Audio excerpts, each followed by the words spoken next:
Shalom, selamat pagi, saudara-saudara yang kasih dalam Tuhan. Pada kesempatan yang berbahagia ini, dengan kemurahan Tuhan dan kebaikan Tuhan, kita boleh dikumpulkan lagi untuk melanjutkan pelajaran kita dari buku Everlasting Covenant atau Perjanjian Kekal. Kita sudah membahas dua pertemuan di chapter 36, dan saat ini adalah pertemuan yang ketiga. Dan sebelum lanjut, marilah kita sama-sama tunduk kepala dan berdoa. Bapa kekal yang bersemayam di dalam tata kerajaan surga, dipuji dimuliakan namamu, ditinggikan Engkau selalu. Engkau Tuhan yang menciptakan langit dan bumi, yang memelihara kehidupan kami dari waktu ke waktu. Kami datang menyembah Engkau dengan segala permohonan kami di tengah-tengah kelemahan hidup kami karena dosa dan pelanggaran. Mengucap syukur untuk pagi ini kami boleh dikumpulkan kembali untuk belajar lebih dalam tentang hari perhentian. Biarlah apa yang kami pelajari saat ini akan menolong dan menuntun kami untuk bertumbuh di dalam iman dan kepercayaan kami, dan memiliki ketetapan hati setiap waktu bersama Tuhan. Kami membutuhkan kekuatan dari surga untuk mengerti apa yang kami pelajari. Biarlah Engkau Tuhan satu-satunya sumber yang akan menjelaskan apa yang kami pelajari. Dan biarlah setelah itu buah-buah dari kebenaran ini boleh hidup di dalam diri kami dan boleh dilihat oleh orang lain di mana Tuhan baik.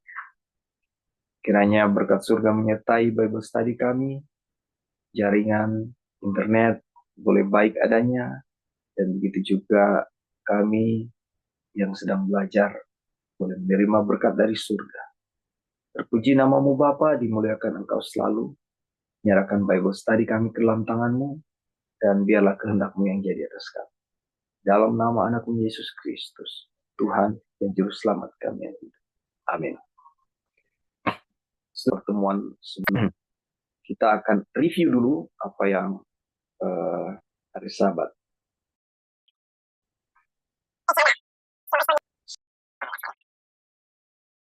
Oh, ya sekali.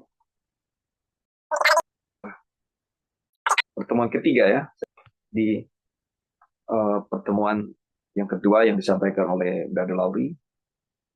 Ya. Nah, dan kita akan ulangi lagi, kita review dari 7 subjudul ini. Yang pertama adalah kalau kita mengacu kepada kutipan ini, di sini disampaikan bahwa tempat perhentian telah disediakan. Ya. Dan kita yang ia katakan. Dan kalau sesuai Ibrani 4 ayat 3 ini, sehingga aku bersumpah dalam murkaku. Jadi Tuhan telah bersumpah demi dirinya sendiri bahwa keturunan Abraham, yaitu mereka yang saudara lihat ya, ini penekanannya. Keturunan Abraham yang beriman, mereka yang beriman akan masuk ke dalam perhentian. Dan hal itu sama dengan sumpah bahwa mereka yang tidak beriman tidak akan masuk. Jadi bobotnya sama ya. Ketika Tuhan bersumpah demi dirinya sendiri, keturunan Abraham yang beriman akan masuk dalam perhentian. Ya. Dan sumpah yang sama ya, bobotnya sama ya, bahwa mereka yang tidak beriman tidak akan masuk. Itu perihal. Nah, apa yang menjadi istilahnya hal yang perlu digarisbawahi? Karena begini ya, mustahil bagi orang yang tidak percaya untuk masuk ke dalam perhentian. Dan analoginya adalah seperti halnya orang yang hidup dan menjadi kuat tanpa makan, minum, dan bernafas. Ya. Kalau kita lihat orang mati, kenapa dia mati? Karena tidak bernafas. Itu satu. Yang kedua, tidak mungkin seorang bayi itu akan bertumbuh besar ketika dia tidak makan dan tidak minum.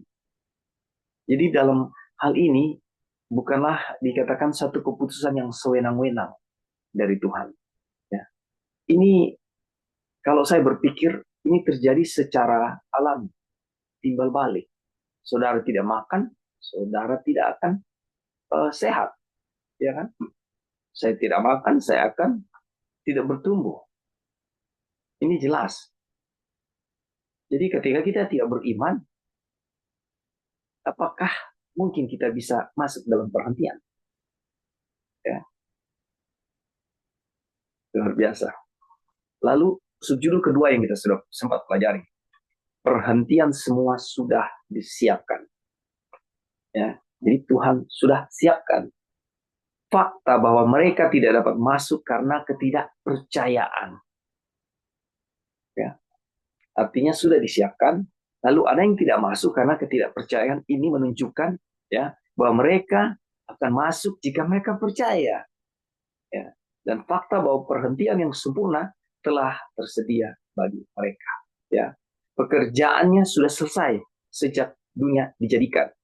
Ketika pekerjaan telah selesai, pekerjaan Tuhan ya, perhentian harus terjadi tentunya. Sudah bekerja ya harus ada istirahat. Oleh karena itu, kita harus membaca Allah berhenti pada hari ketujuh dari segala pekerjaannya.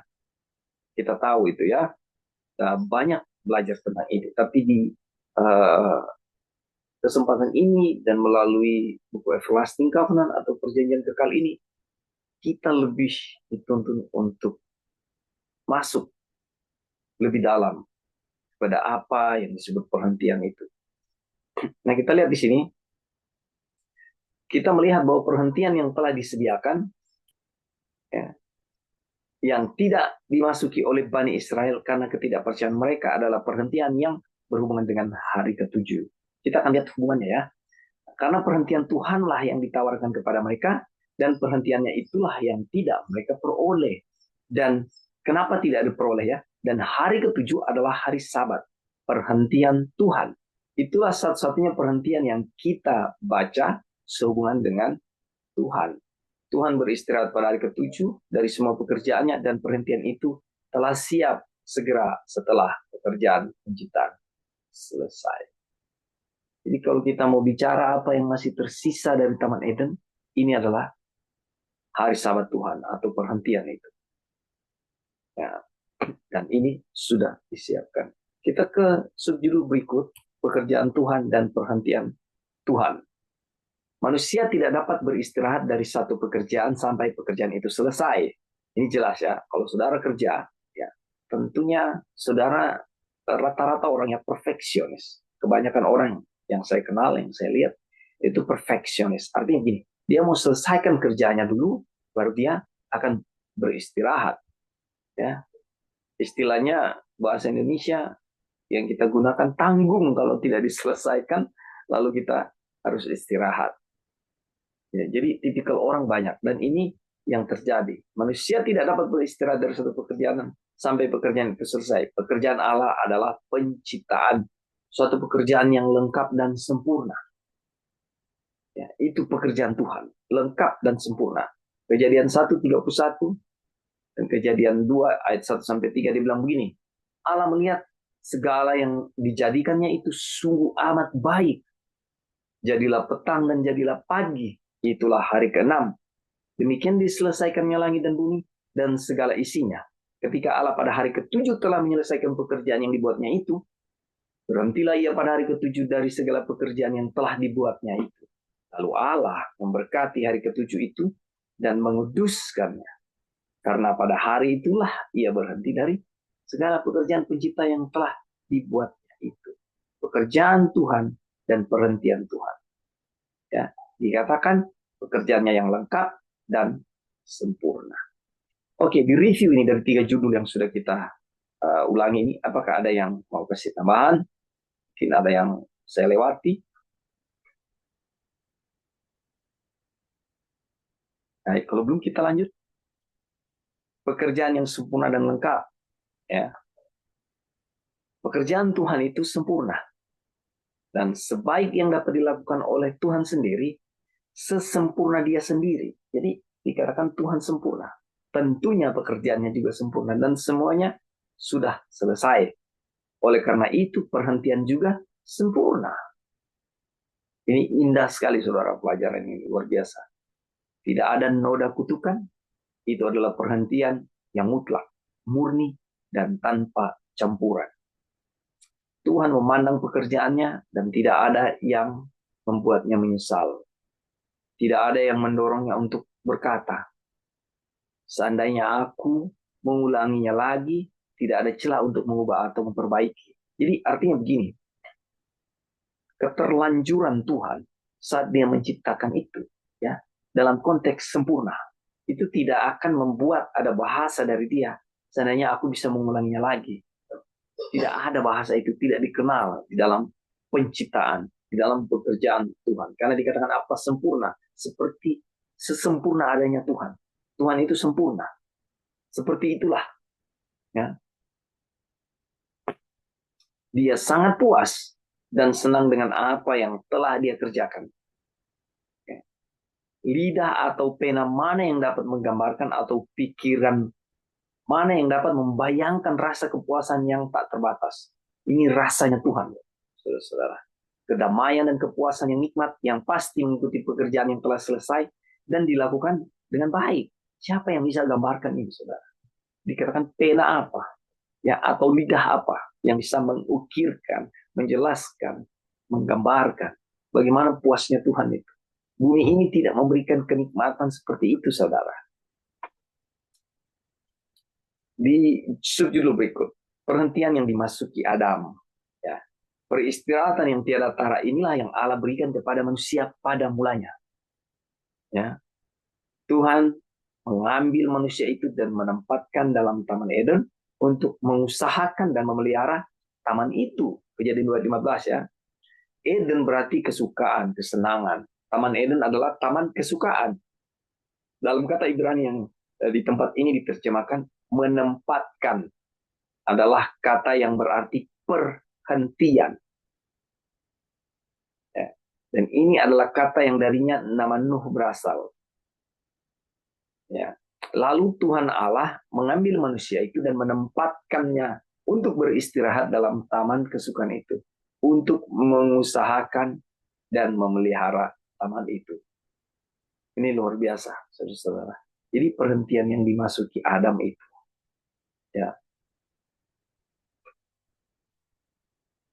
Pekerjaan Tuhan memberi istirahat. Mari kita lihat ya. Manusia masuk ke dalam perhentian karena ia telah masuk ke dalam pekerjaan Allah yang sempurna dan yang telah selesai.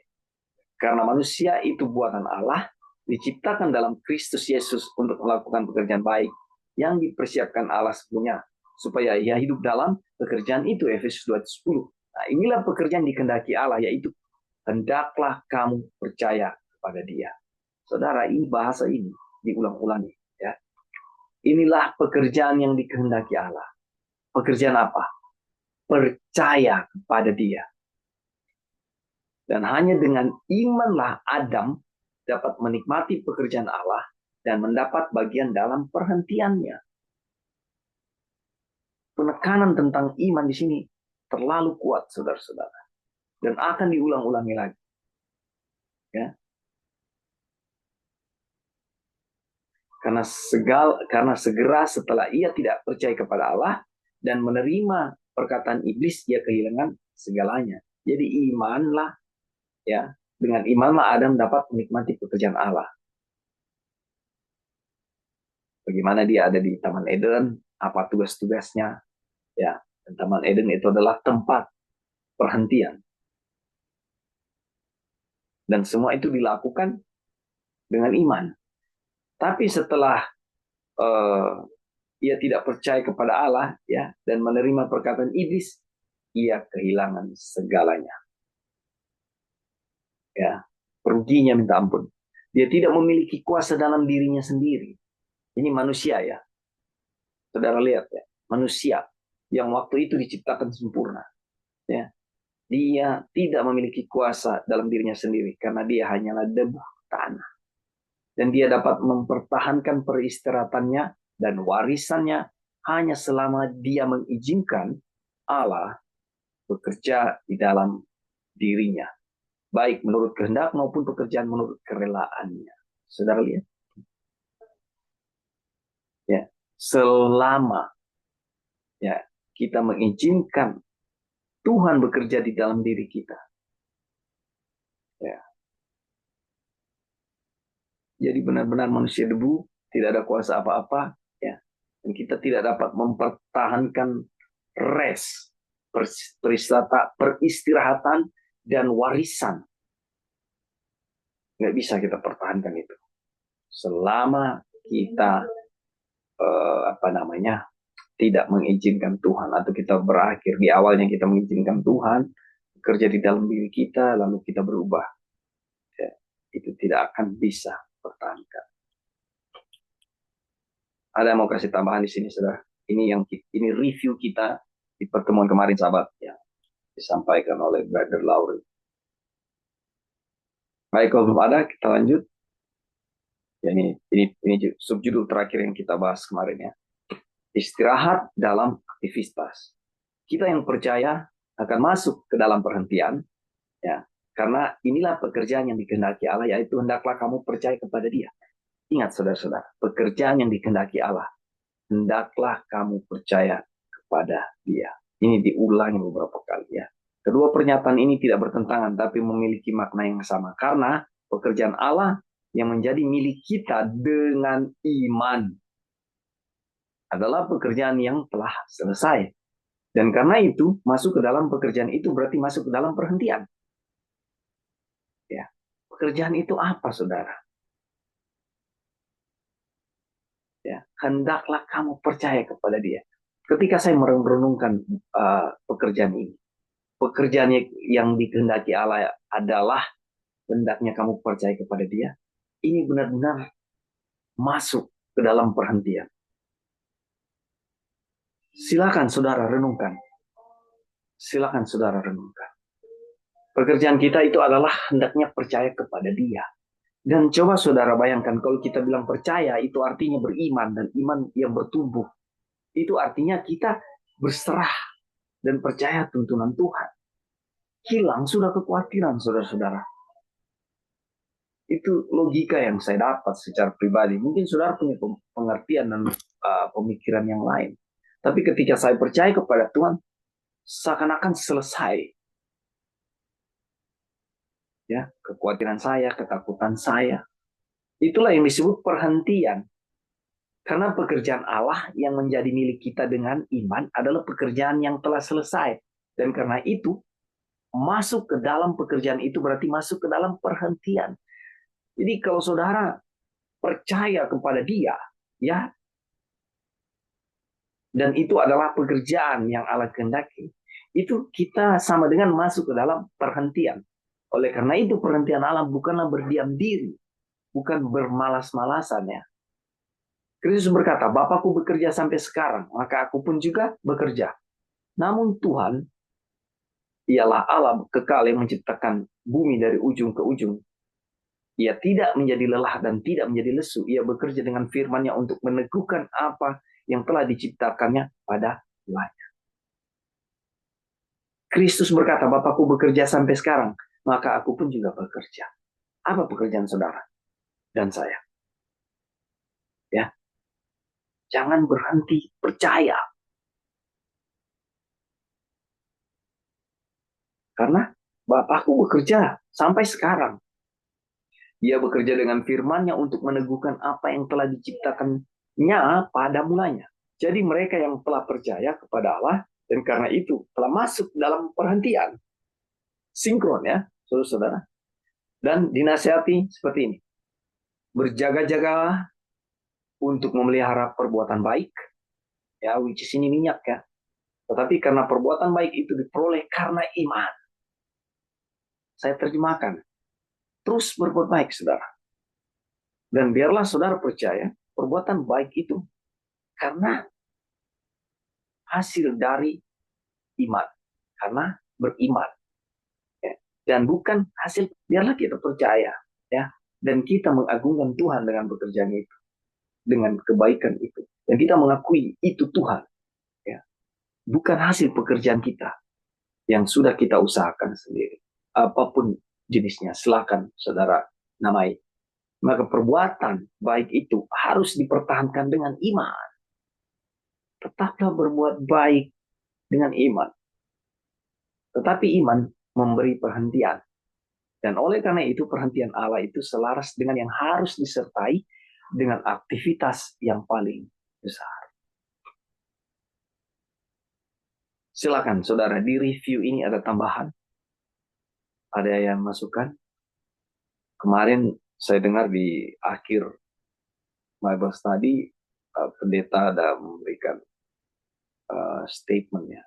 Mungkin bisa diulangi lagi kalau available. Kita Jeki.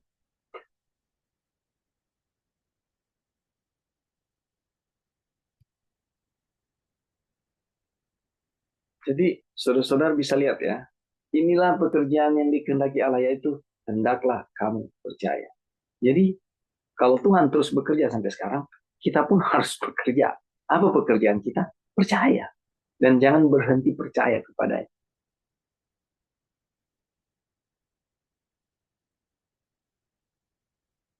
Bagaimana? Ada tambahan saudara?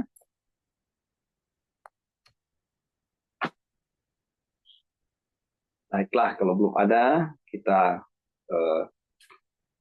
akan masuk pada pembahasan hari ini. Itulah review, ya, itu yang sudah kita pelajari kemarin, ya. Dan saat ini kita ada di subjudul yang baru,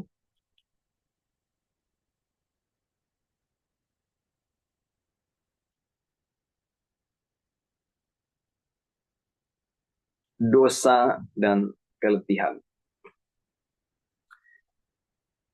Kita tiba di sini, saudara-saudara, dan saya mau baca dosa yang membawa keletihan. Adam di Taman Eden memiliki pekerjaan yang harus dilakukan. Namun dia memiliki istirahat. Bentar, saudara. Saya ulang ya. Adam di Taman Eden memiliki pekerjaan yang harus dilakukan. Namun ia memiliki istirahat yang sempurna sepanjang waktu. Selama ada di Taman Eden. Ia berada di sana hingga ia jatuh ke dalam dosa. Jika dia tidak pernah berdosa, hal yang disebut kelelahan tidak akan pernah dikenal di bumi ini. Mari kita masuk lebih dalam di konteks ini ya. Saya ulang ya. Adam di Taman Eden memiliki pekerjaan. Ya. Namun dia memiliki istirahat yang sempurna. Istirahat ini atau perhentian atau rest. Kenapa saudara-saudara? Karena dia percaya kepada Tuhan. Namun ada masa, ada waktu di mana ia kehilangan percaya kepada Tuhan dan ia jatuh ke dalam dosa. Pekerjaan bukanlah bagian dari kutukan, tetapi kelelahanlah yang menjadi kutukan. Jadi sebenarnya tidak, sebelum jatuh ke dalam dosa tidak ada kelelahan. Ya, tapi kelelahan itulah yang menjadi kutuk. Kita lihat terus kutipannya. Karena engkau telah memakan dari buah pohon yang telah kuperintahkan kepadamu, jangan makan daripadanya, maka terkutuklah tanah karena engkau. Dengan bersusah payah engkau akan mencari rezekimu dari tanah seumur hidupmu. Semak duri dan rumput duri yang akan dihasilkan bagimu, dan tumbuh-tumbuhan di padang akan menjadi makananmu. Dengan berpeluh engkau akan mencari makananmu sampai engkau kembali menjadi tanah. Nah, saudara, dari hasil dari ketidakpercayaan, ya, hasil dari ketidakpatuhan yang menuntun kita akan masuk kepada penderitaan. Oke, dosa dan keletihan. Ada yang mau tambahkan? Saudara. Baik, sebelum kita lanjut ya. Memelihara perhentian. Hingga saat ini, ia telah menikmati istirahat yang sempurna saat bekerja. Mengapa? Karena hanyalah memelihara pekerjaannya, pekerjaan yang sempurna telah Allah persiapkan baginya dan dipercayakan kepadanya. Inilah pekerjaan Allah, yaitu supaya kamu percaya.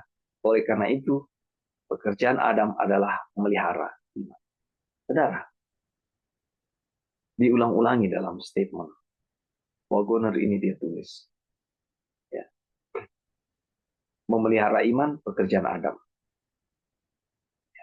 Dan pekerjaan yang Tuhan mau kita lakukan adalah percaya kepadanya. Ya. Jadi kalau bicara percaya, ini artinya sepanjang kita masih bernafas, Tuhan izinkan kita masih memiliki rohnya ini, nafas hidup ini. Ya. Selama itulah pekerjaan. Percaya kepadanya harus terjadi. Harusnya begitu. Ya. Nenek moyang kita, Adam, pekerjaan adalah memelihara iman. Ia tidak diminta untuk menciptakan apapun. Jika ia diminta untuk menciptakan tidak lebih dari satu bunga atau satu helai rumput, ia bisa saja kelelahan sampai mati karena tugas itu. Dan mati dalam keadaan tidak selesai. Tapi Allah melakukan pekerjaan itu dan menempatkan Adam untuk memilikinya dengan arahan untuk memeliharanya. Dan hal itu dilakukan selama ia memelihara iman. Lebih jelas lagi ya, saudara, pekerjaan dari Adam. Oke, memelihara perhentian, ada yang ingin masukkan tambahan pertanyaan mungkin? Baik, kita lanjut. Kalau belum ada, beristirahat di bumi baru. Perhatikan bahwa perhentian yang sempurna ini adalah perhentian di dalam bumi yang baru. Garis bawah itu ya, karena di chapter 35 juga, 34, penekanannya sama. Dan perhatikan lebih jauh lagi bahwa jika dosa tidak pernah masuk, maka bumi akan tetap baru untuk selama-lamanya. Dosa yang membawa penyakit ke atas bumi dan menyebabkan bumi menjadi tua. Perhentian Allah yang sempurna hanya ditemukan dalam keadaan surgawi. Dan bumi yang baru jelas merupakan tanah air yang lebih baik, yaitu satu tanah air surgawi. Kemarin di chapter 35 ditekankan, kalau kita bicara tentang perhentian, berarti itu berbicara tentang warisan. Ya. Dan kembali lagi ditekankan bahwa peristirahatan yang sempurna atau rest yang sempurna itu adalah di bumi yang baru.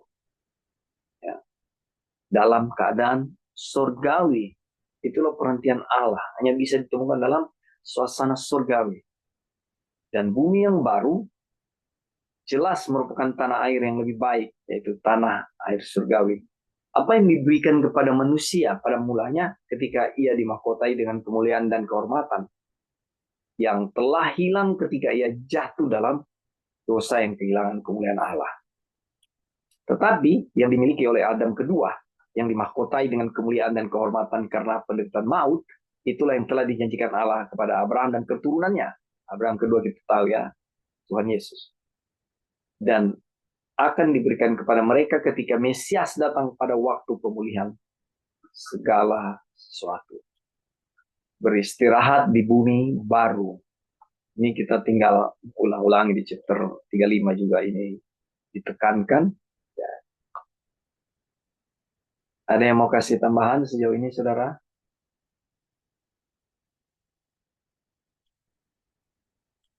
Baik, kalau belum kita lanjut ya. Sedikit Eden yang masih tersisa. Ini subjudul yang unik ya buat saya. Ciptaan baru yang sempurna itu telah lenyap, tetapi sisanya masih ada. Artinya, Taman Eden di mana lagi kita mau temukan? Gak ada ya. Tapi ada sisanya. Bukti bahwa pekerjaan itu telah selesai dan sisanya telah dipersiapkan sejak dunia dijadikan, ya, adalah bahwa Tuhan berhenti pada hari ketujuh dari segala pekerjaannya. Sabat Tuhan, hari ketujuh, adalah bagian dari Eden yang masih tersisa di tengah-tengah kutukan. Ya. Jadi manusia sudah melanggar, jatuh dalam dosa, ya, hidup di dalam kutuk, ya, hidup di dalam kutukan. Dan rupanya ada masih yang tersisa, ya, yaitu hari Sabat Tuhan. Ini sisa-sisa dari Eden ya. Sabat adalah bagian dari perhentian bumi yang baru yang membentang di antara jurang dalam dari Eden yang hilang sampai kepada Eden yang dipulihkan. Ini Sabat jadi kayak jembatan. Ya, ini Eden yang baru, ini Eden yang lama, ini Eden yang baru. Ya, Eden lama ini hilang. Nah, untuk datang kepada Eden yang baru ini ada jalannya, ada jembatannya. Sabat.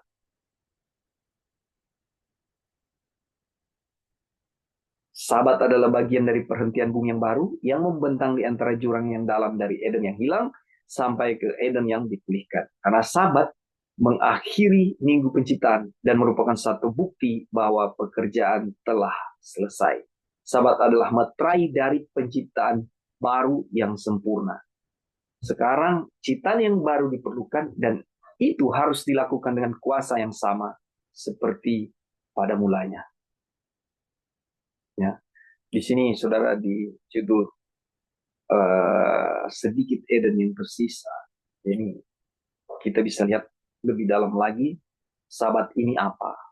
Dan di bawah nanti kita lihat judul yang lain yang lebih lagi menjelaskan apa ya kebenaran Sabat ini.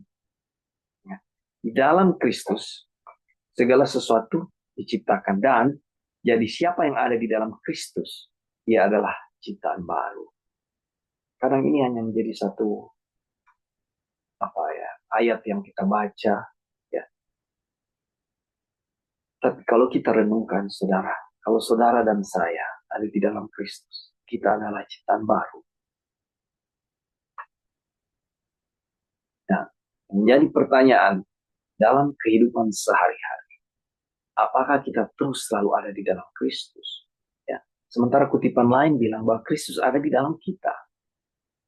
Ya. Lalu bagaimana? Apakah ini tidak sinkron? Apakah ini tidak ketemu? Ya. Muncul satu pertanyaan, seberapa lama Kristus ada di dalam kita? Atau kita ada di dalam Kristus? Ya. Artinya bahasa yang lain boleh dibilang, seberapa sering kita mengabaikan bisikan Roh Kudus. Sehingga kita boleh terjerumus jatuh dalam pelanggaran dosa. Di dalam kehidupan setiap hari. Mau bilang sengaja atau tidak sengaja, saudara. Jadi kalau kita ada di dalam Kristus, ini bicara iman. Di dalam Kristus artinya hukum-hukumnya, ya, mempercayai Dia, hidup sepenuhnya berserah kepadanya. Ya. Yang ini disebut adalah pekerjaan yang Tuhan kehendaki. Ya. Saudara dan saya adalah ciptaan baru setiap saat. Setiap waktu kita adalah ciptaan baru. Selama kita hidup di dalam iman, bergantung pada Kristus dan mengakui Dia dalam segala perkara. Ya, benar-benar surrender, benar-benar berserah total. Saudara dan saya adalah ciptaan yang baru. Dan meterai kesempurnaan adalah sama di dalam kedua hal tersebut. Oleh karena itu, hari Sabat adalah meterai kesempurnaan, kebenaran yang sempurna. Ini hari Sabat bukan main-main, saudara.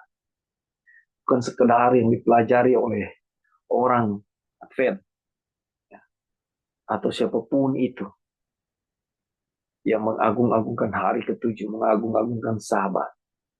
Ya, jauh lebih dalam dari itu, saudara.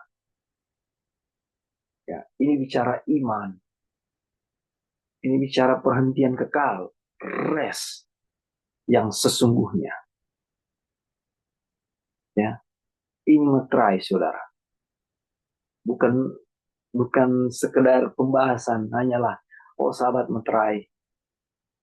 Ya, Sabat itu meterai untuk kita bisa ke dunia baru, untuk masuk dalam perhentian.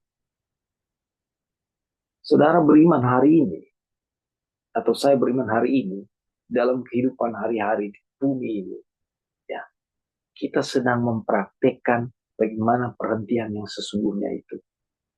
terjadi. Saya percaya Nuh, Henok, Elia, Abraham, ini orang-orang yang sudah mempraktekkan dan menikmati perhentian ini secara sesungguhnya walaupun mereka masih di bumi. Ya, kenapa? Iman. Sungguh menarik, puji Tuhan, saudara, luar biasa ini pelajaran. Ada yang mau kasih tambahan, silakan.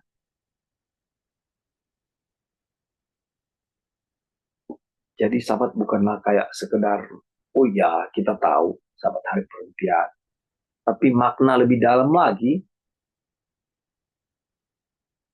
dengan pertolongan Tuhan harus kita lihat. Ya. Jadi bukan sekedar statement, bukan sekedar ayat hafalan. Ada tambahan di sini saudara? Baik, kita lanjut. Tadi di atas bicara materai ya. Apa arti tanda itu? Tetapi harus dipahami bahwa peristirahatan Sabat tidak hanya terdiri dari melakukan pekerjaan fisik sejak matahari terbenam pada hari Jumat petang sehingga matahari terbenam pada hari Sabtu. Itu hanyalah sebuah tanda dari peristirahatan dan sama seperti semua tanda yang lain. Itu akan sia-sia apabila yang ditandakannya tidak ada. Kita lihat ya, peristirahatan Sabat yang sejati terdiri dari pengakuan yang lengkap dan terus-menerus akan Allah sebagai pencipta dan penopang segala sesuatu. Dia yang di dalam dia kita hidup, bergerak, dan memiliki keberadaan kita, hidup kita, dan kebenaran kita. Apa artinya ini, saudara? Kutipan yang kuning ini. Saya bold kuning. Saya ulangi ya. Peristirahatan Sabat yang sejati terdiri dari pengakuan yang lengkap dan terus-menerus akan Allah sebagai pencipta dan penopang segala sesuatu. Ingat ayatnya, akuilah dia di dalam segala perkara. Kita harus mengakui dia sebagai apa? Pencipta dan penopang. Dia yang di dalam dia kita hidup. Bergerak. Ya, dan memiliki keberadaan kita. Ya, dan kebenaran kita. Hidup kita, kebenaran kita. Ini artinya saudara bicara tentang apa? Iman. Memelihara hari Sabat bukanlah sebuah kewajiban yang harus dilakukan untuk mendapatkan perkenanan Allah. Bukan dengan menguduskan Sabat supaya Anda itu wow di depan Tuhan. Ya. Sehingga, wah, saya Advent itu menguduskan Sabat. Itu bukan hanya jadi statement, saudara-saudara. Saya seorang Sabat keeper. Bukan hanya sebagai statement. Ini jauh lebih dalam kita lihat. Apa bahasa dari peristirahatan itu yang sebenarnya?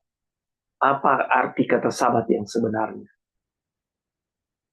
Dan melakukan itu bukan supaya kita, yang saya bilang tadi, wow di hadapan Tuhan, kutipannya jelas. Bukan kita melakukan itu supaya Tuhan lihat, oh ini dia. Menguduskan Sabat. Dikatakan apa? Tetapi memelihara iman yang dengannya kebenaran diperhitungkan kepada kita. Ketika saudara dan saya memelihara hari Sabat, itu artinya memelihara iman. Dan pemeliharaan iman ini adalah pekerjaan yang Tuhan mau. Inilah pekerjaan yang kukehendaki, ya, adalah supaya engkau percaya. Itu pekerjaan. Dan itu pekerjaan pemeliharaan iman. Terus percaya, nggak berhenti-berhenti. Terus mengakui Tuhan, nggak berhenti-berhenti. Ya. Artinya tidak ada jeda dalam kehidupan kita. Ya. Dan itulah sebenarnya yang sering terjadi. Kadang kita percaya, kadang tidak. Ya. Jadi pekerjaan pemeliharaan iman ini, sebagaimana Abraham, ya, itu diperhitungkan sebagai kebenaran. Ya. Diperhitungkan kepada saudara dan saya sebagai suatu kebenaran. Luar biasa saudara-saudara. Puji Tuhan untuk firman ini ya. Silakan tambahan saudara, sanggahan.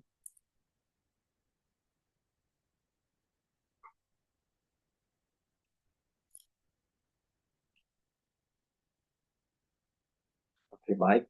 Kalau belum ada, kita lanjut ya.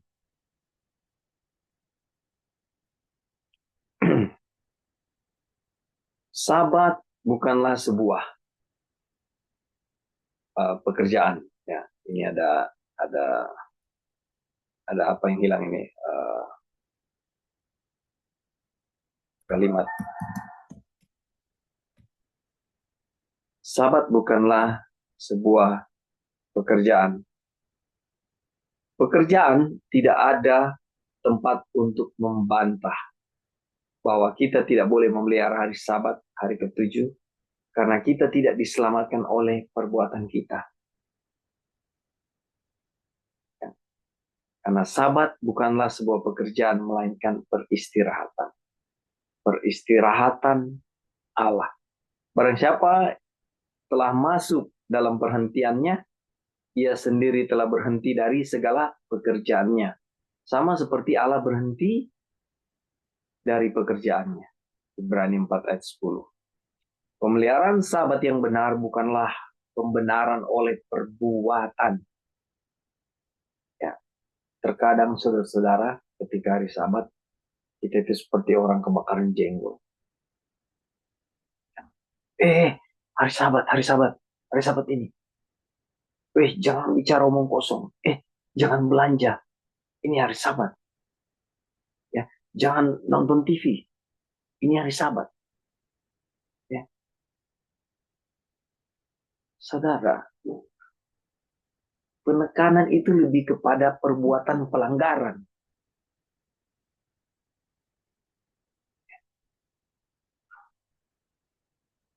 Orang-orang yang memelihara iman, ya, tidak akan kebakaran jenggot. Hari Sabat dia benar-benar dalam keadaan rest, tenang. Walaupun di sekelilingnya terlihat ada pelanggaran-pelanggaran yang terjadi pada hari Sabat. Terserah anggota keluarganya, temannya, sahabatnya, atau siapapun itu. Dia tidak akan menjadi seorang hakim yang berdiri, ya, seakan-akan mengingatkan itu tidak salah. Ya. Tapi kadang-kadang cara kita menegur orang, ini hari Sabat ini.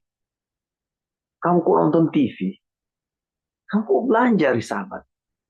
Saudara, orang yang di dalam rest yang sesungguhnya, yang mengerti tentang Sabat, ya, itu akan memiliki ketenangan jiwa. Ya. Sehingga bahasa yang keluar dari dia akan menjadi kesejukan bagi orang yang mendengarnya. Ya, jadi bukan perbuatan pelanggaran yang terjadi pada hari Sabat itu, tetapi keteladanan orang lain boleh lihat dari kita ketika kita tenang, ada benar-benar di dalam rest, dan bukan menjadi suatu yang gegabah di dalam kata-kata kita sehingga membuat orang lain mungkin tersinggung. Ya. Tetapi ketenangan jiwa pada hari Sabat itu, mengerti Sabat itu adalah hari perhentian. Sehingga di dalam dirinya, ya kalau saudara tahu itu hari Sabat, hari perhentian, dan saudara bertumbuh di dalam iman, saudara tidak akan gegabah, saudara tidak akan, ya sudah tahu hari Sabat, ya tentunya saudara tidak akan pergi belanja. Dan saudara memberi keteladanan itu di sekeliling saudara. Hari Sabat ya tentunya saudara tidak akan mungkin nonton TV. Karena ayatnya jelas. Jangan melakukan pekerjaan yang lain. Ya, berhenti pada hari Sabat. Ya. Dan semua itu, kebenaran Sabat itu, hal-hal yang tidak boleh dilakukan pada hari Sabat itu terjadi karena iman. Jadi bukan, ini kutipan di atas, saya ulangi lagi ya. Memelihara hari Sabat bukan sebuah kewajiban yang harus dilakukan untuk mendapatkan perkenanan Allah. Ini harus saya bold, saudara-saudara.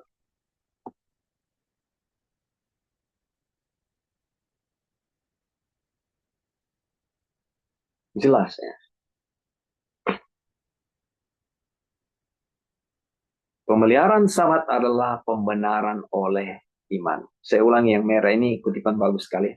Pemeliharaan sahabat yang benar bukanlah pembenaran oleh perbuatan. Ya. Jadi bukan, saya kuduskan sahabat. No. Sama sekali tidak ada hubungannya dengan gagasan tentang hal semacam itu. Sebaliknya, ya, bagaimana pemeliharaan sahabat yang sesungguhnya? Ya. Pemeliharaan sahabat adalah pembenaran oleh iman. Jadi kalau saudara menguruskan sahabat, karena saudara dibenarkan melalui iman. Saudara beriman, sahabat hari perhentian. Saudara menguruskan sahabat. Itulah yang disebut pembenaran oleh iman. Perhentian mutlak yang datang dari iman yang sempurna dalam kuasa Allah. Untuk menciptakan manusia baru dan menjaga jiwa agar tidak jatuh ke dalam dosa. Ketika ada di level ini, saudara-saudara, lihat saja hari Sabat yang mulai dari hari masuk, ada ibadah buka sabat, penuh sukacita. Orang yang beriman itu penuh sukacita menjalani hari Sabat, sehingga dibilang begini, Happy Sabat, saudara. Ya kan, itu statement-statement yang sering kita dengar di gereja. Happy Sabat. Nah, kenapa orang berbahagia? Oleh karena dia memelihara iman.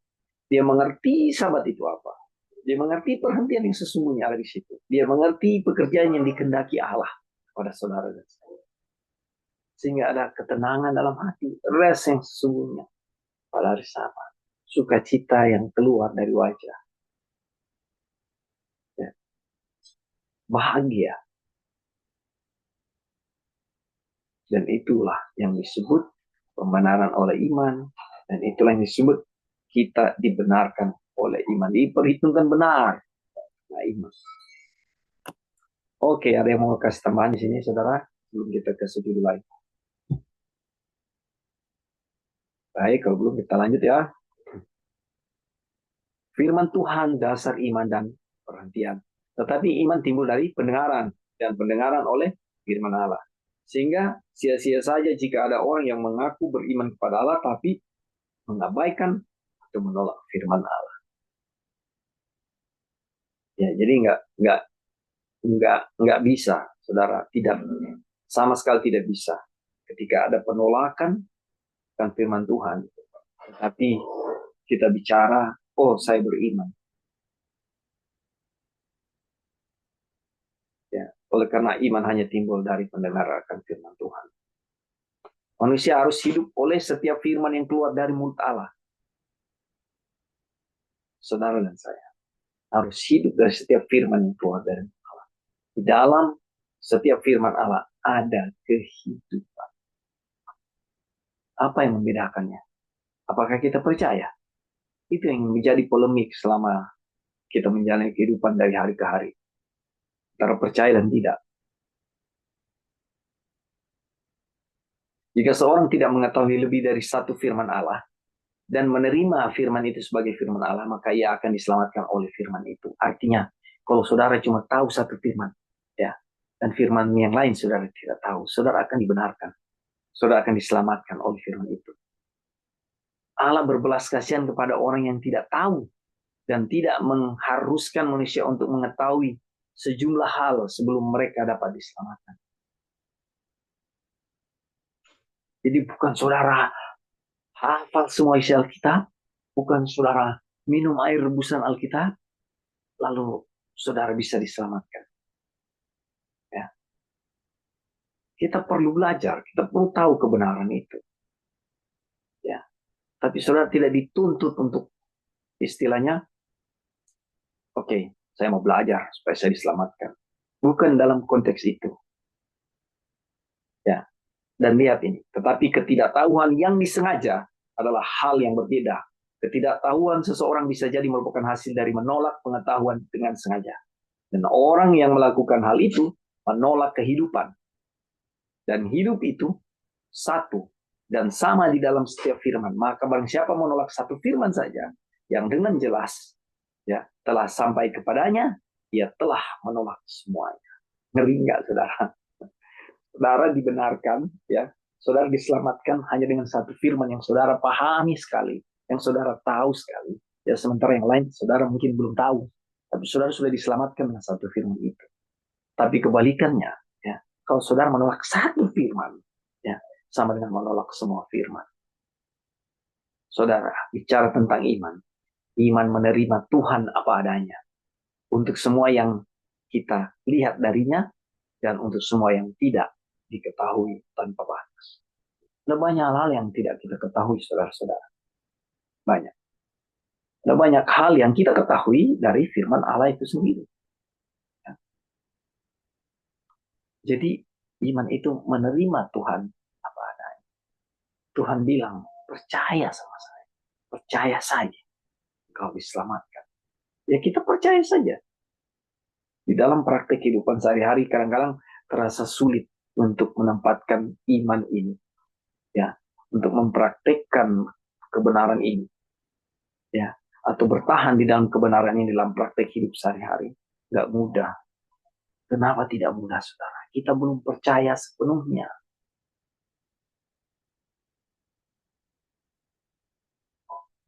Ya, ujian selalu datang. Tapi ingat, ketika ujian Tuhan izinkan datang, itu justru untuk membuat kita dimurnikan, tajam lagi diri kita akan bagaimana beriman kepada Tuhan, percaya kepada Tuhan. Oke, ada tambahan saudara? Seperti biasa ini pelajaran. Puji Tuhan. Baik, kalau belum ada, saya percaya kita semua sama-sama mati oleh karena Tuhan. Kita masuk ke judul berikut. Sebuah berkat bukan beban. Janganlah dilupakan bahwa hari Sabat bukanlah beban yang Tuhan letakkan kepada manusia. Siapa yang pernah mendengar bahwa istirahat yang sempurna adalah beban? Ya. Tetapi merupakan berkat yang ditawarkan kepada mereka, yaitu menghilangkan beban. Marilah kepadaku semua yang letih lesu dan berbeban berat, aku akan memberikan kelegaan kepada saudara. Saya yakin dan percaya bahwa saudara juga alami kadang-kadang Sabat. Mungkin di waktu lalu Sabat itu jadi beban. Ya. Kenapa? Karena kita tidak hidup di dalam kebenaran Tuhan. Iman tidak terpelihara. Ya. Kita kerja dari Senin sampai Jumat. Sudah mau Jumat, aduh, sudah mau Sabat lagi. Bahasa itu keluar. Udah mau Sabat lagi. Jadi, Sabat jadi kayak beban. Wah, sudah mau Sabat, saya nggak bisa nonton, saya nggak bisa jalan-jalan, saya nggak bisa santai, saya nggak bisa berbicara omong kosong. Sudah mau Sabat. Sabat jadi beban.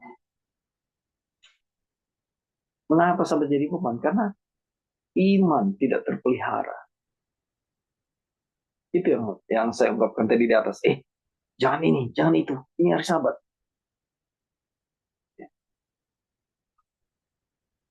Nah, bukannya memaksakan hal itu kepada manusia. Tuhan berkata bahwa tidak mungkin bagi seseorang mendapatkan bagian dalam peristirahatan Sabat jika ia tidak percaya. Bicara iman lagi, saudara. Jika ia tidak percaya. Jadi kembali ini bicara iman. Kepada orang yang berkata, saya tidak percaya bahwa saya harus memelihara hari Sabat. Tuhan menjawab, kamu tidak dapat memeliharanya. Kamu tidak akan masuk ke dalam perhentianku. Kamu tidak mendapat bagian dan tidak mendapat apa-apa di dalamnya.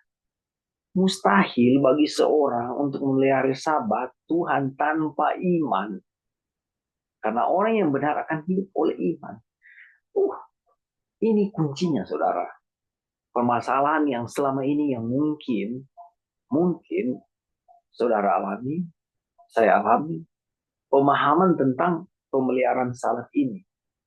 Ya, kutipan-kutipan di atas menjelaskan bahwa bukan kita melakukan pemeliharaan Sabat ini supaya kita wow di hadapan Tuhan, supaya kita diakui di hadapan Tuhan. Bukan. Ya. Dan kutipan yang lain, dan saat ini kita baca di depan berbicara tentang iman. Makanya orang yang memelihara hari Sabat itu dengan iman akan ada sukacita. Aduh, mungkin baru hari Senin, di saat dia mulai kerja. Lama banget hari Sabatnya, masih berapa hari lagi. Dia merindukan hari Sabat. Ini orang-orang yang bertumbuh di dalam iman. Suka jatuh cinta dengan hari Sabat. Ya karena dia tahu di situ dia dapat rest, dapat perhentian. Saudara sudah kerja capek-capek ya. Ada pekerjaan yang menguras otak, ada pekerjaan yang menguras fisik. Ya. Dan kalau hari Jumat sudah, ya sebagian orang sudah menyiapkan diri jam 5 selesai kerja. Atau ada yang jam 4, jam 3, mereka sudah selesai kerja pada hari Jumat. Untuk mempersiapkan Sabat. Ya. Ketika mereka mulai menyanyi lagu pujian buka Sabat. Sabat hari perhentian yang diberkati Tuhan. Ya, untuk membuka Sabat. Ada kelegaan di dalam dirinya. Ada kelelahan yang sepertinya beban itu lepas. Kelelahan fisik lepas. Kelelahan itu yang disebut kutuk. Nah inilah yang dikatakan apa ya, orang-orang yang bertumbuh di dalam iman. Menerima Sabat dengan sukacita, menjalani Sabat dengan sukacita, ya, melakukan pekerjaan Sabat, ya, atau menguruskan Sabat itu dengan sukacita. Semua karena iman. Mustahil bagi seseorang untuk memelihara Sabat Tuhan tanpa iman. Karena orang benar akan hidup. Sabat adalah peristirahatan Tuhan. Peristirahatan Tuhan adalah kesempurnaan, dan kesempurnaan tidak dapat diperoleh kecuali dengan iman yang sempurna. Dituntut sempurna, saudara. Akan tetapi ingatlah bahwa tidak ada seorang pun yang dapat mengklaim ya kesempurnaan hanya karena ia memelihara hari Sabat. Ya, ada begitu banyak orang ya yang memelihara hari Sabat, bangga dengan hari Sabatnya. Ya.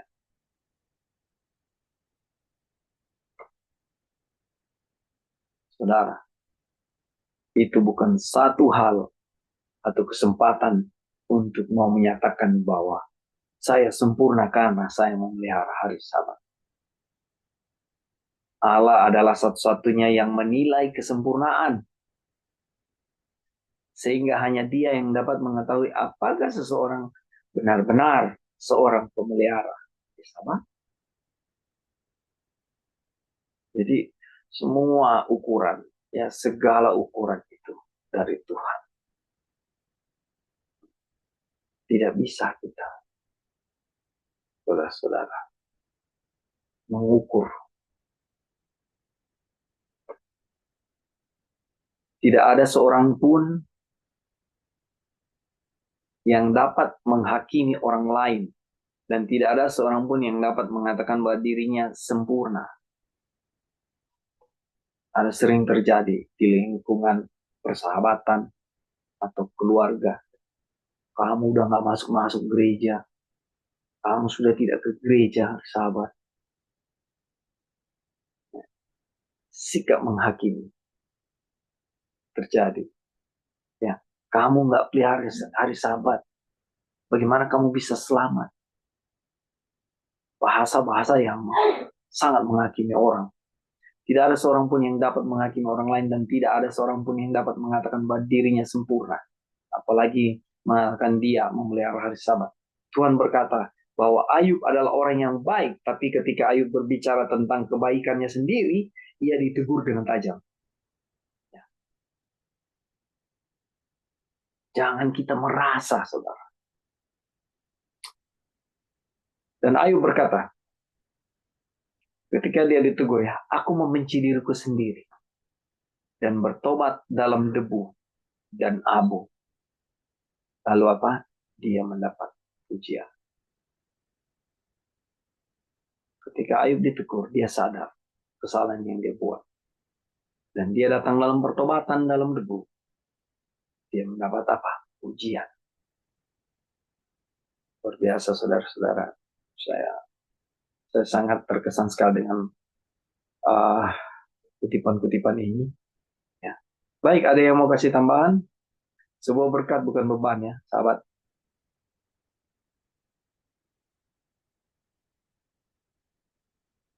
Apakah ada tambahan? Oke, baik. Kalau belum, kita lanjut ya. Dari kutipan per kutipan, mungkin kita akan selesai di, masih ada beberapa subjudul ya. Istirahat rohani. Allah itu roh, dan barang siapa menyembah dia, harus menyembahnya dalam roh dan kebenaran. Kita tahu ini ya, saudara. Kita diulangi lagi ini ayat ini ya. Oleh karena itu peristirahatannya, peristirahatan rohani. Jasmani adalah sehingga tanpa peristirahatan rohani, sama sekali bukan peristirahatan sabat. Hanya mereka yang rohani yang dapat benar-benar memelihara hari sabat Tuhan.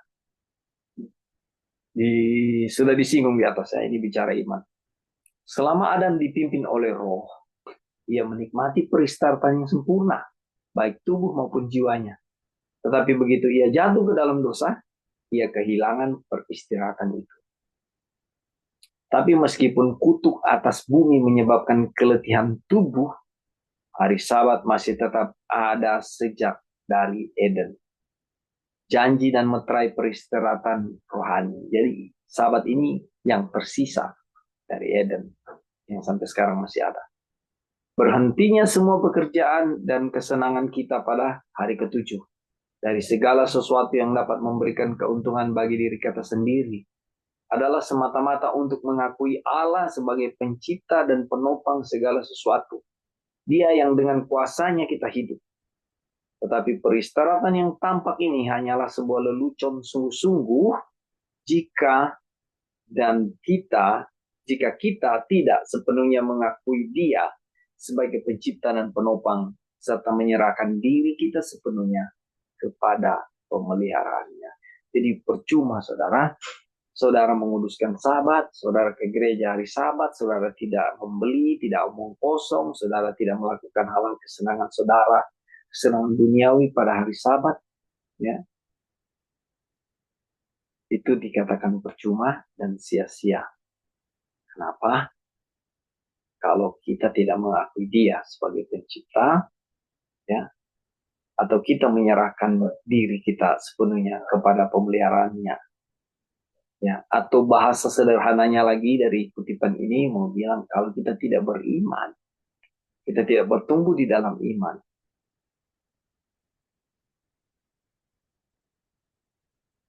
ini yang terjadi.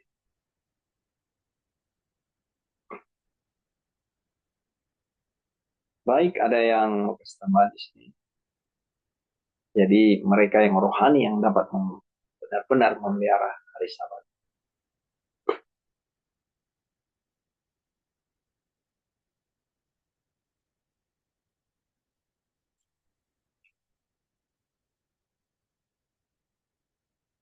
Belum ada tambahan? Oke, mungkin coba saya lihat ya.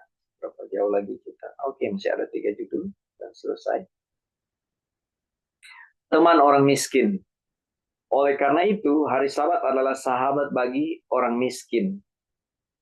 Hari Sabat terutama ditujukan bagi orang-orang yang bekerja keras, karena kepada orang miskinlah Injil diberitakan.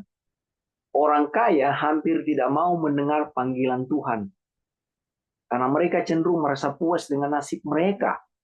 Mereka mengandalkan kekayaan mereka, dan mereka merasa mampu mengurus diri mereka sendiri di masa sekarang dan untuk masa depan. Pikiran batin mereka adalah bahwa rumah mereka akan terus ada untuk selama-lamanya. Saudara, dua perbedaan. Sahabat adalah sahabat bagi orang miskin, sementara orang kaya tidak mau mendengarkan panggilan Tuhan. Apakah ini yang terjadi, saudara? Saya kasih gambaran seperti ini. Ketika hidup, ya, dalam kesusahan ini konteksnya terbalik. Ya, konteks yang kita bicara ini ketika hal itu terbalik. Ya. Ketika kita masih hidup di dalam kesederhanaan, ya, segala sesuatu seakan-akan terbatas, keuangan kita tidak terbatas. Kebanyakan pengalaman hidup dari banyak kesaksian mau bilang sering sekali ketika sakit akan menggunakan lutut. Ketika ada tekanan-tekanan yang membutuhkan bayar ini, bayar itu, ya lutut selalu digunakan. Masuk di kamar, kunci pintu, berdoa. Itu yang terjadi. Mengandalkan Tuhan, menyerahkan Tuhan, segala permasalahan kepada Tuhan. Lalu ada satu masa di mana kelimpahan terjadi. Banyak uang, banyak rezeki, menang tender lah, atau apapun itu. Uang banyak, sakit. Oh ya udah, ada obat yang terbaik yang bisa saya beli supaya sakit saya sembuh. Oh ini obatnya, beli. Oh ada rumah sakit, oh saya ke rumah sakit. Ada kamar yang paling mewah di situ di rumah sakit. Saya mau yang VIP room supaya saya dirawat secara private, secara khusus. Saya di servis dilayani secara baik. Kalau ada di sal-sal beberapa tempat tidur dalam satu ruangan, nanti saya nggak bisa tidur, ribut lah, ada orang batuk di sebelah, ada orang nangis, ada orang teriak-teriak, saya nggak tenang. Mana ada ruangan VIP? Oh ada Pak. Kita ambil ruangan VIP, ruangan terbaik, sehingga kita dapat ketenangan. Berapa obatnya? Berapa biaya rumah sakit? Udah nih bayar. Saudara, di mana lutut yang dulu sering digunakan? Sekali lagi ini konteksnya terbalik. Di mana lutut yang dulu digunakan? Ketika sakit, nggak punya uang, hanya minum air putih, berdoa, atau minum air jahe, minum air serai, makan bawang putih dengan doa. Tapi ketika kita punya uang, mau minta kamar di rumah sakit yang VIP. Kenapa? Mengandalkan uang. Itu perbedaan, saudara. Jadi ketika kita kaya, ketika kita diberkati dengan finansial, jangan lupa diri. Jangan lupa lutut ini harus tetap digunakan. Ya. Ini kecenderungan. Makanya di Alkitab itu ada beberapa ayat tentang bicara orang kaya. Lebih mudah seekor unta masuk ke lubang jarum daripada seorang kaya masuk dalam kerajaan surga. Kenapa sih Alkitab ini selalu terkesan mendiskreditkan orang kaya? Kesannya seperti itu. Seakan-akan kalau kaya itu orang dengan pemahaman yang terbatas akan berpikir seperti ini. Jangan dia jadi kaya, nanti nggak selamat. Tapi pada kenyataan, apakah kehidupan sehari-hari sebagai orang kaya itu ya akan memiliki kerendahan hati? Itu yang ditutup oleh Tuhan. Dan kebanyakan sesuai pengalaman, bahkan cerita Alkitab yang ditulis ribuan tahun lalu itu menggambarkan bagaimana hidup orang kaya. Di saat ini kita dapat kutipan itu. Orang yang kaya hampir tidak mau mendengarkan panggilan Tuhan. Mereka cenderung merasa puas dengan nasib mereka. Punya uang kok. Mereka mengandalkan kekayaan. Udah tenang aja, saya punya uang. Mereka merasa mampu mengurus diri mereka sendiri. Tidak ada penyerahan, saudara. Tidak ada kerendahan hati. Ya, dia pikir dia akan baik-baik saja. Saya punya uang. Tetapi bagi orang miskin yang tidak tahu bagaimana ia harus mencari nafkah, hari Sabat datang dengan membawa pengharapan dan sukacita karena Sabat mengarahkan pikiran mereka kepada Tuhan Sang Pencipta yang merupakan kehidupan kita.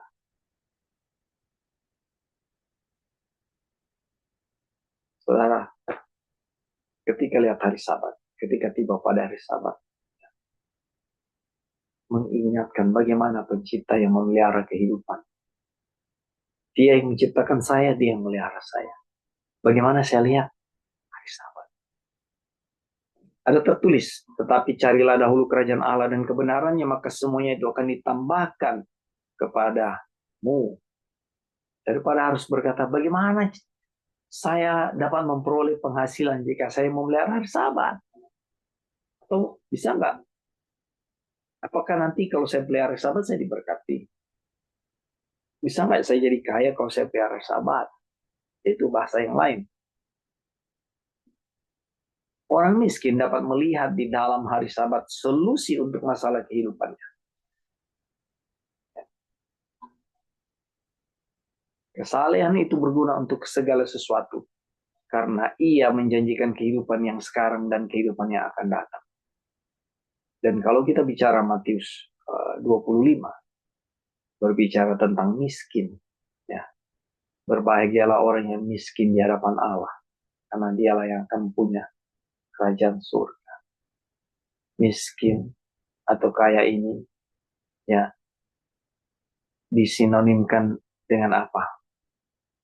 Saudara yang terus bergantung kepada Tuhan di dalam kemiskinan akan pengetahuan kebenarannya, di dalam ketidaksanggupan Anda akan mengerti maksud firman Tuhan, ya. Ataupun secara literal Anda miskin memang, atau saya miskin. Jadi itu bukanlah kemiskinan, bukanlah sebuah kutuk bagi orang-orang yang mengandalkan Tuhan, bagi orang-orang yang terus mencari Tuhan. Tapi kemiskinan bisa menjadi kutuk bagi orang yang malas.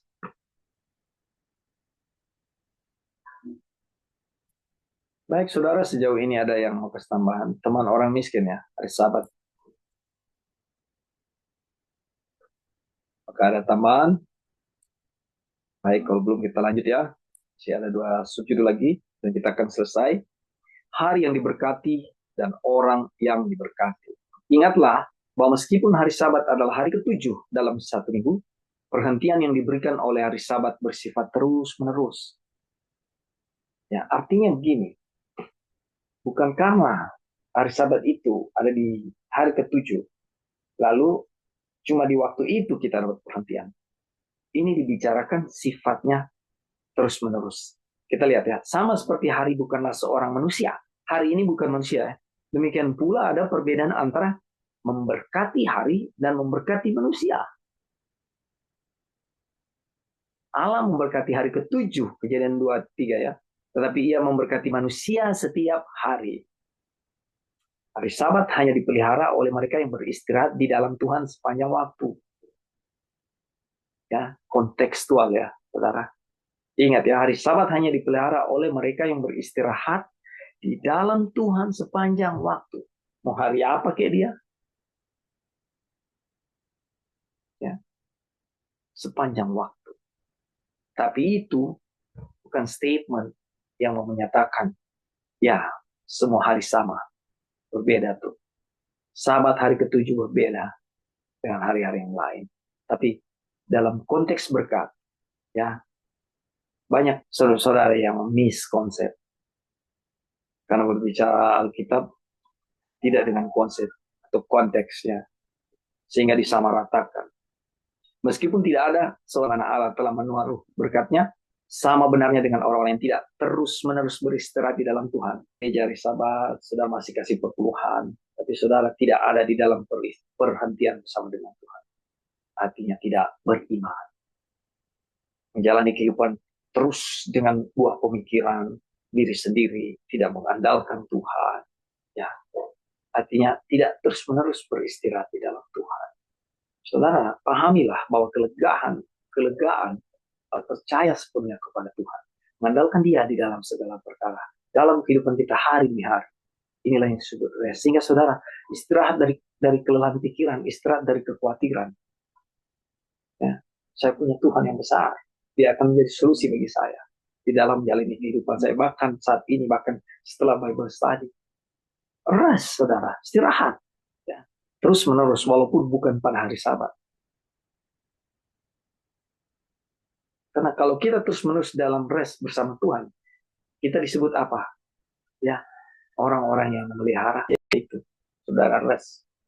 Artinya, memang benar Kristus sudah mati di kayu salib. Ya, tetapi penyerahan itu berserah itu harus continuously bersambung terus menerus, terus mengandalkan Tuhan. Itulah yang disebut rest. Terus percaya kepada Tuhan, itulah yang disebut rest. Disebut perhentian bersama dengan Tuhan. Setiap waktu, sepanjang kehidupan saudara dan saya. Oke, ada yang mau kasih tambahan? Baik, kita lanjut ya. Mungkin ini kutipan terakhir. Istirahat. Jadi istirahat di dalam Tuhan hanya ditemukan melalui iman kepadanya. Ingat ya. Jadi kalau boleh disimpulkan yang kita bahas tentang ini hanya bicara iman. Apa rest yang sebenarnya? Ya, apa perhentian yang sebenarnya? Apa hari Sabat itu? Ini bicara iman. Jadi istirahat di dalam Tuhan hanya ditemukan melalui iman kepadanya. Tetapi iman menyelamatkan dari dosa. Dan iman yang hidup sama berkesinambungannya dengan nafas. Artinya selama kita bernafas, iman selama itu pula harus hidup, harus bertumbuh. Orang benar akan hidup oleh iman. Kalau saudara tidak beriman, kalau saya tidak beriman, berarti saya orang benar. Kalau saya sewaktu-waktu beriman, sewaktu-waktu tidak, berarti saya sewaktu-waktu benar, sewaktu-waktu saya tidak benar. Kalau saudara sewaktu-waktu benar, ya saudara sewaktu-waktu benar, tapi banyak waktu tidak benar. Begitu juga saya sewaktu-waktu beriman, ya, tapi banyak waktu tidak beriman. Banyak waktu saya tidak benar. Selama masih bernafas, saudara. Selama itu pula iman harus bertumbuh. Selama itu pula iman harus tetap hidup. Jika seorang tidak percaya kepada Tuhan selama seminggu, ragu-ragu dan takut tentang bagaimana ia akan hidup, mungkin gelisah dan khawatir, tidak sabar, kasar, atau dengan cara apapun, tidak adil terhadap sesamanya, ia pasti tidak beristirahat di dalam Tuhan. Dan saya harus bold, saudara-saudara. Statement ini. Pasti tidak ada rest. Ia tidak mengingat hari Sabat untuk menguduskannya. Karena jika ia sungguh-sungguh mengingat hari Sabat, ia akan mengetahui kuasa Allah untuk mencukupi kebutuhannya. Dan ia akan menyerahkan pemeliharaan jiwanya kepada Tuhan dengan perbuatan yang baik seperti kepada pencipta yang setia. Luar biasa, saudara-saudara. Kesimpulan dari pelajaran ini, ya, bahwa tetaplah memiliki iman yang hidup selama kita masih bernafas. Ya, ketika iman itu bertumbuh, ya, itulah perhentian yang sesungguhnya. Ya, dari kelelahan fisik, kelelahan pikiran, kelelahan akan dosa-dosa dan pelanggaran. Ya, iman yang menjaga kita untuk tetap hidup. Iman yang menuntun saudara dan saya untuk tetap bertumbuh dan ada di jalan Tuhan melalui kebenaran firman-Nya dari waktu ke waktu. Baik saudara, ada yang mau kasih statement penutup?